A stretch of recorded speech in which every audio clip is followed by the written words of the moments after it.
ఆలూరు నియోజకవర్గ కేంద్రంలో ఎంతో కాలంగా ఎదురుచూస్తున్న 30 పడకల ప్రభుత్వ ఆసుపత్రి నూతన భవనాన్ని నేడు ప్రారంభించుకోవడం చాలా సంతోషంగా ఉంది. ఆలూరులో ఆరోగ్య సంరక్షణ మెరుగుపరచడానికి ఇది మొదటి అడుగు. ఇక్కడ వైద్య సేవలను మరింత బలోపేతం చేయాల్సిన అవసరం ఉంది. ముఖ్యంగా ప్రజల కోరిక మేరకు గైనకాలజిస్ట్ డాక్టర్ను నియమించేందుకు త్వరలోనే చర్యలు తీసుకుంటాము. నేను జిల్లా కలెక్టర్తో మాట్లాడి ప్రత్యేకంగా ఆలూరు అభివృద్ధిపై ఒక రివ్యూ మీటింగ్ను ఏర్పాటు చేస్తాను.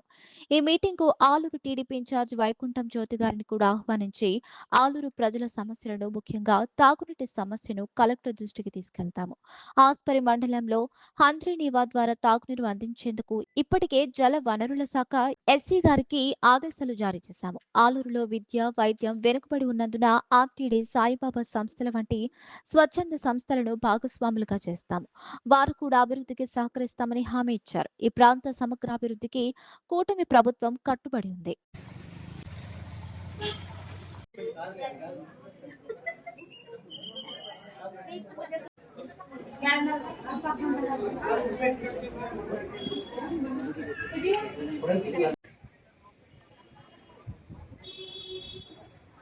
రక్షంతు లోకరక్షంతు లోక కళ్యాణ సుఖినో భవంతు విద్యా వైద్యాది దేవత అనుగ్రహ సిద్ధ్యర్థం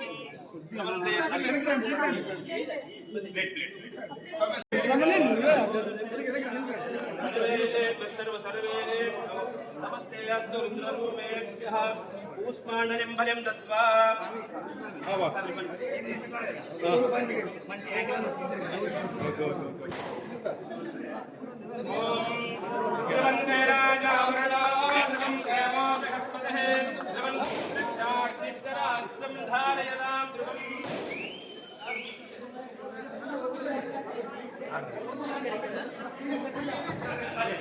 भैया भैया टोपी भैया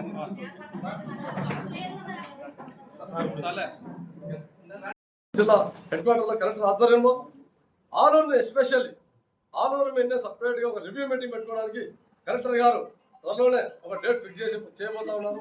ఆ రివ్యూ మీటింగ్లో వైకుంఠం జ్యోతి మేడం గారు కూడా పిలుస్తాం. రోజు ఖచ్చితంగా ఆ రివ్యూ మీటింగ్లో ఆలూరు మీద ఎస్పెషల్లీ ఆస్పరి మండలంలో త్రాగునీరు చాలా ఎదురుందని చెప్పంటే ఆ ఆస్పరి మండలాన్ని పరమావధిగా తీసుకొని హెచ్ఎన్ఎస్ఎస్ నుంచి లైన్కు అన్ని ఏర్పాటు చేయడానికి దానికి కూడా ప్రణాళికలు తయారు చేస్తూ ఉన్నారు.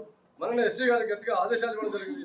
ఇవన్నీ తీసుకొని మేము కలెక్టర్ గారి నుంచి ఇక్కడ మా నుంచి అన్ని రకాలుగా చర్యలు తీసుకుంటామని చెప్పి తెలియజేస్తున్నాము. అంతేగా ఎస్పెషల్లీ విద్య మీద ఈ ప్రాంతంలో విద్యా వైద్యమే మనకు ఉన్నటువంటి అతిపెద్ద సమస్య. ఈ విద్య మీద కూడా అనంతపూర్ ఆర్డిటి ఫెర్రర్ గారు కలవడం జరిగింది. ఎస్పెషల్లీ మా కర్నూలు పార్లమెంట్లో ఏది రకమైన కూడా ఆలూరు ప్రాంతాన్ని మాత్రం ప్రత్యేకంగా గుర్తించాలని చెప్పడం జరిగింది.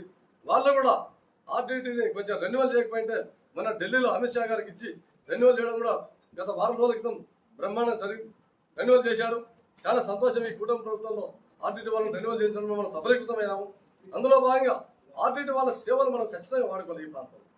ఎందుకంటే మనం వెనుకబడిన ప్రాంతాలు ఈ ఆలూరు కొంచెం ఉంది కాబట్టి ఈ ప్రాంతాన్ని డెవలప్ చేసుకోవాలంటే మనం ఆర్డిటి వాళ్ళ సేవలు అందుకోవాలని చెప్పేసి నిన్న కలెక్టర్ గారి దృష్టి కూడా తీసుకుపోయాము. ఆర్డిటి ఫెడరల్ గారు కూడా ఒక కమిటీ పంపిస్తున్నారు. ఇక్కడికి స్పెషల్గా ఒక కమిటీని ఆలూరు ప్రాంతానికి పంపిస్తున్నారు. ఆ రోజు నేను వైకుంఠం జ్యోతి గారి మేడం గారు కూడా వాళ్ళు అటాచ్ చేస్తాను. స్కూల్స్ కూడా ఎక్కడెక్కడ ఈ ప్రాంతంలో ఏ స్కూల్స్ అయితే కొంచెం దిగువగా ఉన్నాయో, బిల్డింగ్స్ సరిగా లేక ఉన్నాయో ఇవన్నీ ప్రాంతాల్లో గుర్తించి మనం ఐడెంటిఫై చేసి ఆర్డిటి ఫెడరల్ గారి టీంకి మనం పరిచయం చేస్తే వాళ్ళు సొంత నిధులతో ఖచ్చితంగా కడతామని చెప్పేసి హామీ ఇచ్చారు. నిన్న కలెక్టర్ గారు కూడా చెప్పాము. అంతేగాక సత్యసాయి బాబా ముగింపు ఉత్సవాల్లో భాగంగా సత్యసాయి ట్రస్ట్ వాళ్ళకి కూడా ప్రత్యేకంగా కలెక్టర్ ఆఫీస్లో కలెక్టర్ గారు ఆధ్వర్యంలో కలెక్టర్ గారు నేను ఎస్పెషల్లీ ఆలూరు గురించే చెప్పాము. ఆలూరు మీద ఫోకస్ చేయండి సత్యసాయి ట్రస్ట్ వాళ్ళు. దయచేసి సత్యసాయి గారి యొక్క ఆశయాలు